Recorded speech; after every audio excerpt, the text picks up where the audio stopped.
Grand theatre ভিজিটের মাধ্যমেই আমরা শুরু করেছিলাম আমাদের হারবিনের তৃতীয় দিনটা। আমরা বেশ সকাল সকাল হোটেল থেকে বের হয়ে প্রথমেই মেট্রোতে করে চলে গেলাম থিয়েটার স্টেশনে। ম্যাপ দেখে একটা আমরা ধারণা নিয়ে নিলাম যে থিয়েটার হলটা স্টেশন থেকে কত দূরে হতে পারে। একটু খেয়াল করেন, স্টেশনে কর্মীরা কি সুন্দর করে ধুয়ে মুছে স্টেশনটা ক্লিয়ার করে রাখতেছে। স্টেশন থেকে থিয়েটার হলটা বেশ কিছুটা দূরে হওয়ার জন্য আমরা কিন্তু একটা ট্যাক্সি ভাড়া করেছিলাম। আমার ডান দিকে এই যে সাদা একটা স্ট্রাকচার দেখতেছেন, এটা কিন্তু একদম বরফের তৈরি। আমার গত ভিডিওতে তো আপনারা দেখেছেন যে আমি আপনাদেরকে স্নো ওয়ার্ল্ড দেখানোর জন্য চেষ্টা করেছিলাম, বাট ওটা তো ক্লোজ করে ফেলছে। তেমনই এখানেও বরফ দিয়ে এরা অনেক কিছু তৈরি করছে, কিন্তু এটাও ক্লোজ। হারবিনে এসে স্নো ফেস্টিভ্যাল এনজয় করার বেস্ট টাইম হলো জানুয়ারির শেষ সপ্তাহ থেকে ফেব্রুয়ারির শেষ সপ্তাহ, এই 1 মাস। আর মার্চে যেহেতু রোদের তাপটা একটু বাড়তে থাকে আর এই বরফের স্ট্রাকচারগুলো তো আস্তে আস্তে গলতে শুরু করে, তো এই জন্য এরা রিস্ক নেয় না। মার্চের শুরু থেকে এরা এই প্রোগ্রামগুলো সব ক্লোজ করে দেয়। তো আমরা তো আর ভিতরে ঢুকতে পারতেছিলাম না, ওই বাহির থেকে যতটুকু আর কি দেখা যাচ্ছিল তাকে দেখতেছিলাম। ইনশাল্লাহ আবার কোনো এক উইন্টারে আমরা অবশ্যই হারবিনে আসার চেষ্টা করব, শুধু এই আইস অ্যান্ড স্নো ফেস্টিভ্যালগুলো দেখার জন্য। তাহলে চলেন আমরা থিয়েটার হলের দিকে আগাতে থাকি।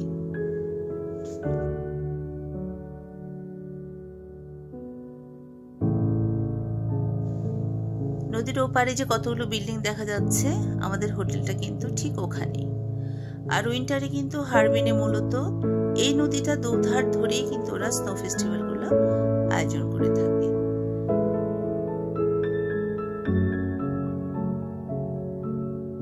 আর উইন্টারে তো নদীর পানিগুলো অনেক বেশি শক্ত হয়ে যায় বরফে, তখন কিন্তু এই নদীর মধ্যে ওরা অনেক বড় বড় স্ট্রাকচার তৈরি করে, অনেক প্রোগ্রাম অ্যারেঞ্জ করে নদীর মধ্যেই।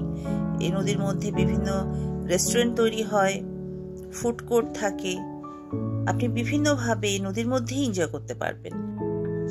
আর উইন্টারে বরফ নদীতে যখন লেজার শোটা সন্ধ্যার পর আরম্ভ হয়, সেটা কিন্তু একটা দেখার মতো জিনিস। কি যে একটা অদ্ভুত দৃশ্যের অবতারণা হয়, এটা আসলে বলে বোঝাতে পারবো না। আর আমার কিন্তু হারবিনের উইন্টারে এই বরফ নদীর লেজার শোটাই দেখার প্রচন্ড ইচ্ছা। দেখা যাক আল্লাহ যদি কপালে রাখে, ইনশাল্লাহ কোনো এক উইন্টারে। আমরা পৌঁছে গেলাম হারবিনের থিয়েটার হলে। তখন সময়টা যেহেতু অফ সিজন ছিল, তাই টুরিস্ট বলতে কিন্তু আমরা ছাড়া আর 2-4 জনই ছিল।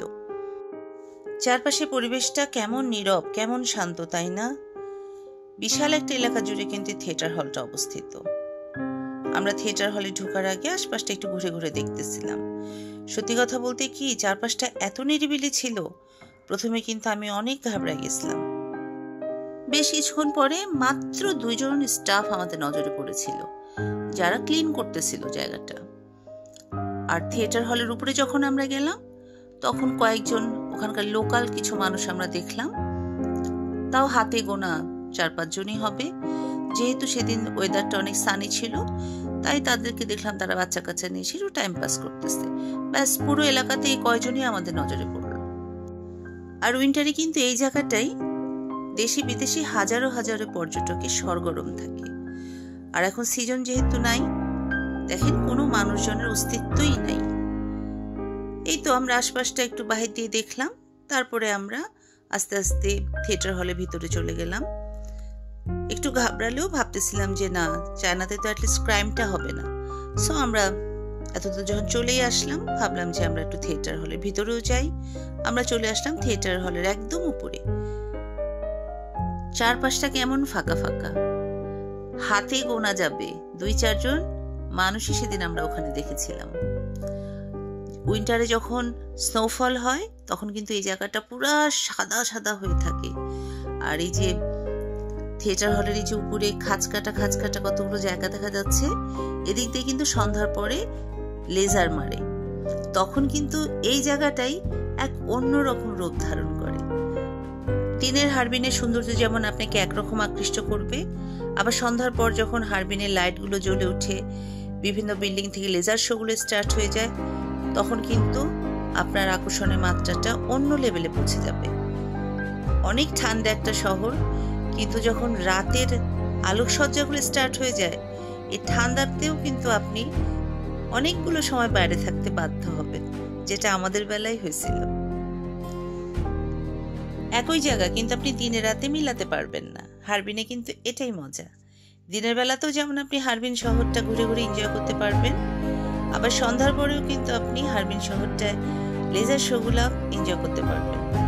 বিভিন্ন এন্টারটেনমেন্টের জন্য যে আপনাকে কোনো একটা ক্লাবে, কোনো একটা ডিস্কোতে যেতে হবে তা না। আপনি হারবিন শহরটা রাস্তায় ঘুরে ঘুরেই কিন্তু অনেক এনজয় করতে পারবেন এই লেজার শোটার জন্য।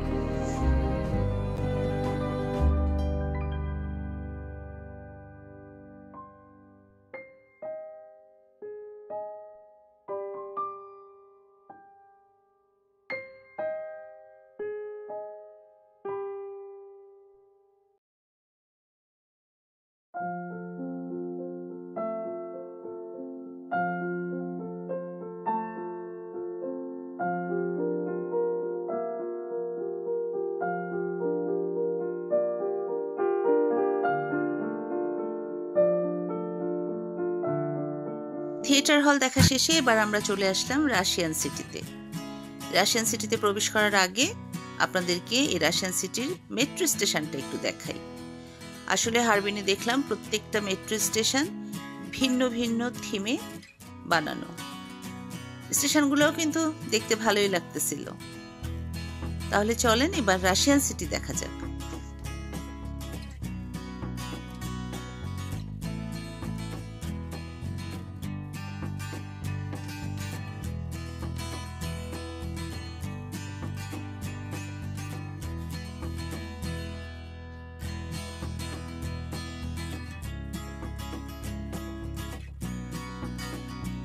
মেট্রো স্টেশনের আন্ডারগ্রাউন্ড থেকে বের হতেই আপনার নজরে পড়বে রাশিয়ান সিটির এই গেটটা। বিশাল একটা এলাকা জুড়ে এই রাশিয়ান সিটিটা তৈরি করা। মূলত হারবিনে যে নদীটা আপনাদের আমি সবসময় দেখাচ্ছি, এই নদীটাকে কেন্দ্র করেই নদীর দুই ধারেই কিন্তু সমস্ত ট্যুরিস্টদের জন্য আকৃষ্ট করার যাবতীয় কিছু এরা তৈরি করছে। যেমন গত ভিডিওতে দেখলেন আইস অ্যান্ড স্নো ফেস্টিভ্যাল যে হয়, আইস অ্যান্ড স্নো ওয়ার্ল্ড, সেটাও কিন্তু এই নদীর ধারেই। তারপরে যে রাশিয়ান সিটি, এটাও নদীর ধারে। তারপরে আমি একটু আগে আপনাদেরকে থিয়েটার হলে নিয়ে গেলাম, সেটাও কিন্তু নদীর ধারেই। মূলত এরা কিন্তু নদীটাকে কেন্দ্র করেই নদীর দুই ধারে টুরিস্ট আকর্ষণে যত প্রজেক্ট ওগুলো তৈরি করছে। আর যখন স্নোফল হয় তখন তো নদীটা নিজেই একটা আকর্ষণের কেন্দ্রবিন্দু হয়ে যায়।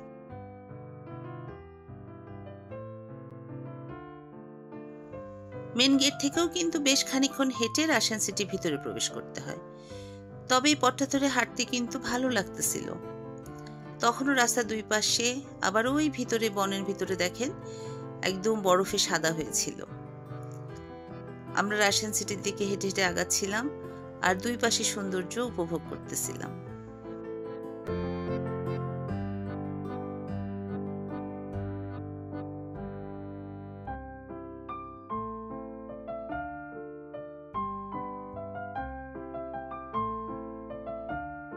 10 থেকে 12 জন বসা যায় এরকম একটা কার সার্ভিস এখানে আছে, যেটা কিনা মেন গেট থেকে রাশিয়ান সিটি পর্যন্ত নিয়ে যাবে। পার হেড $25 করে দিতে হয়। আপনি কিন্তু চাইলেই এই কার সার্ভিসটা নিতে পারেন। সেক্ষেত্রে আপনি অনেক ইজিলি একদম রাশিয়ান সিটির ভিতরে যেতে পারবেন। কিন্তু আমরা ওই সার্ভিসটা নেই নাই, কারণ আমরা এই রাস্তাটা আশপাশটা এনজয় করতে চাচ্ছিলাম। রাস্তার দুই ধারে আবার যে দূরে বনের ভিতরে তখনও কিন্তু অনেক বরফ পড়েছিল। উইন্টারে স্নোফল হওয়ার পরপর যে একটা পরিবেশ থাকে, ঠিক ওই র ফিলটাই কিন্তু হচ্ছিল। আর এই ফিলিংটা এনজয় করার জন্যই আমরা আসলে ওই বাস সার্ভিসটা নেই নাই, আমরা হেঁটে হেঁটেই রাশিয়ান সিটির দিকে রওনা দিছিলাম।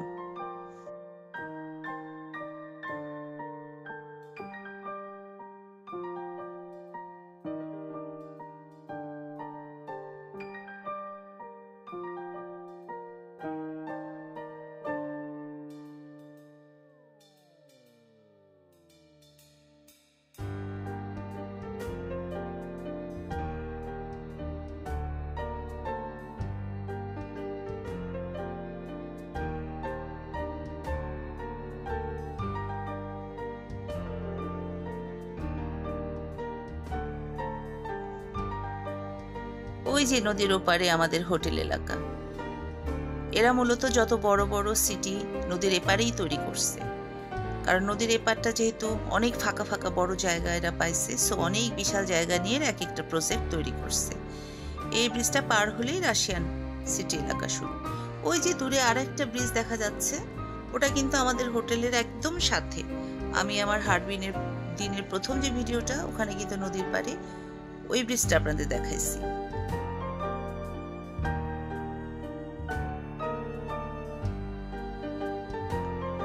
একটা সুন্দর টিপস দিয়ে রাখি, আপনি হারবিনে এসে শুধুমাত্র যদি নদীর দুই পাশ দিয়ে হাঁটা দেন, তাহলে কিন্তু আপনি মোটামুটি যেই সব জায়গাগুলো যে এন্টারটেইন করতে চান বা ট্যুরিস্ট যেগুলো আকর্ষণীয় জায়গা, আপনি মোটামুটি কিন্তু তার বেশিরভাগই পেয়ে যাবেন। ওই যে নদীর ভিতরে দূরে একটা সবুজ পিলার দেখা যাচ্ছে না, ওটাই কিন্তু যে রোপওয়ে পিলারটা। এবার কি বুঝতে পারছেন? আমরা কিন্তু জাস্ট ওই পিলারটার ওখানেই থাকি, আর আমরা কিন্তু ওই যে সিটি ট্যুর নেওয়ার জন্য যে বাসটা নিছিলাম, ওই পিলারটার জাস্ট ওইখানেই। ওই সে বরফ নদী। এই নদীটাকে কেন্দ্র করে নদীর দুপাশেই হচ্ছে যত ট্যুরিস্টদের জন্য আকর্ষণীয় সব প্রজেক্ট। রোপওয়েতে করে যদি আমরা আসতাম, তাহলে কিন্তু মাত্র 5 মিনিটে আমরা রাশিয়ান সিটিতে চলে আসতাম। ওই যে নদীর অপোজিটে সবুজ যে পিলারটা দেখা যাচ্ছে, ওখানেই হচ্ছে আমাদের হোটেল, আর ওটাই হচ্ছে রোপওয়ে পিলার। আর সকালবেলা আজকে তো আমরা চলে গেছিলাম থিয়েটার হল দেখতে, আর সেটা তো ছিল নদীর এপারেই। আবার নদী পার হয়ে ওপারে যেতাম, আবার ওপারে গিয়ে রোপওয়ে নিয়ে আবার নদীর এপারে আসতাম। এটা একটা আমাদের জন্য ঝামেলাই মনে হচ্ছিল, তো আমরা আর ওপারে না গিয়ে আমরা এদিক দিয়ে চলে আসছিলাম। ওই যে ছোট ছোট গাড়িগুলো যে দেখতে পাচ্ছেন, ওগুলাই হচ্ছে ওই যে $25 নেয়, একদম মেন গেট থেকে রাশিয়ান সিটি পর্যন্ত এনে দিবে।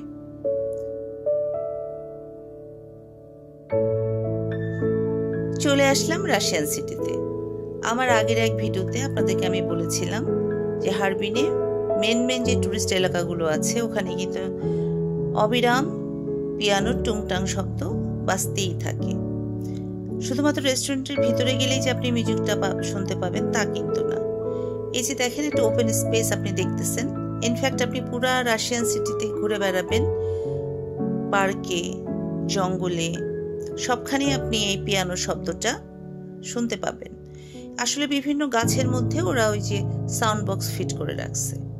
ক্যাবেলগুলো দেখতে পারবেন না, ওরা মাটির তল দিয়ে ক্যাবেলগুলা টানে, কিন্তু এই শব্দটা কিন্তু আপনাকে অনেক আনন্দ দিবে। আমি আসলে সঙ্গত কারণেই এই অরিজিনাল শব্দটা দিতে পারতেছি না। হয় কি, আমি যতবার চেষ্টা করছি অরিজিনাল শব্দটা দিতে, তখনই কপিরাইট দেখায়, সো আর ওইটা আমি ওই পথে যাচ্ছি না।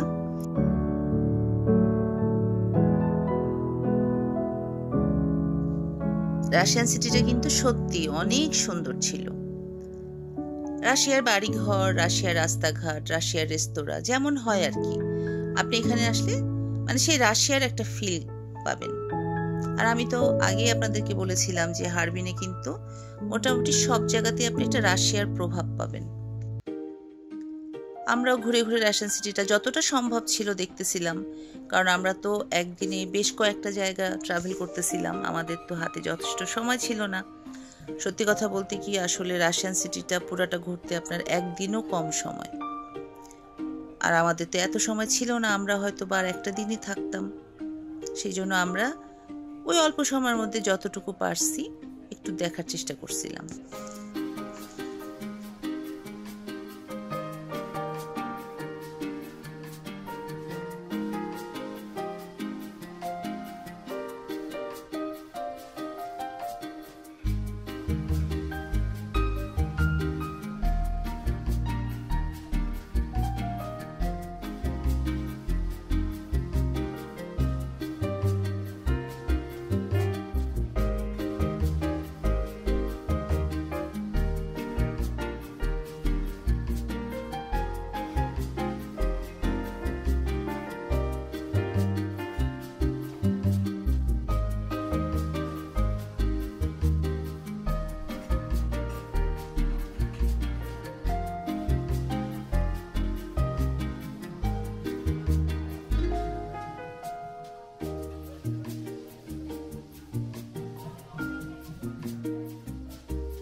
name you're talking to, a man who's tired of being blind. We don't deserve to live in cages till the last breath of life.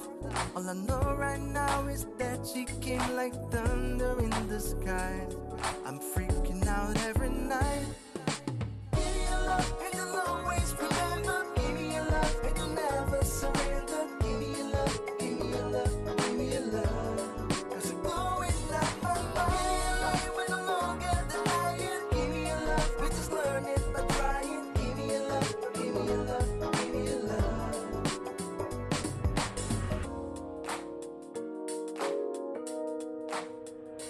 Maybe I seem a little crazy for trying to keep an open mind, but I know the risk of losing myself by trying to fail it so many times.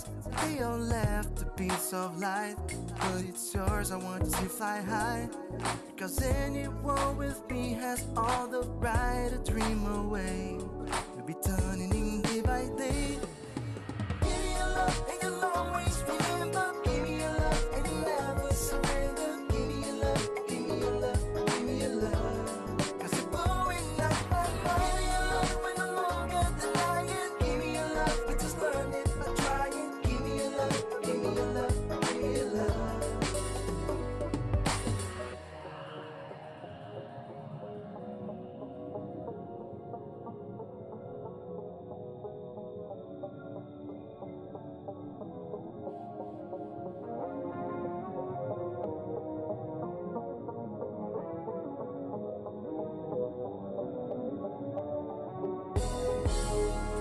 I'm asking your permission, then I can do whatever I want with you. Will be just one night. I'm asking your permission, then I can do whatever I want with you. Will be just one night. I'm asking your permission, then I can do whatever I want with you. Will be just one night. I'm asking your permission, then I can do whatever I want with you. Will be just one night. I'm asking your permission, then I can do whatever I want with you. Will be just one night. I'm asking your permission, then I can do whatever I want with you. Will be just one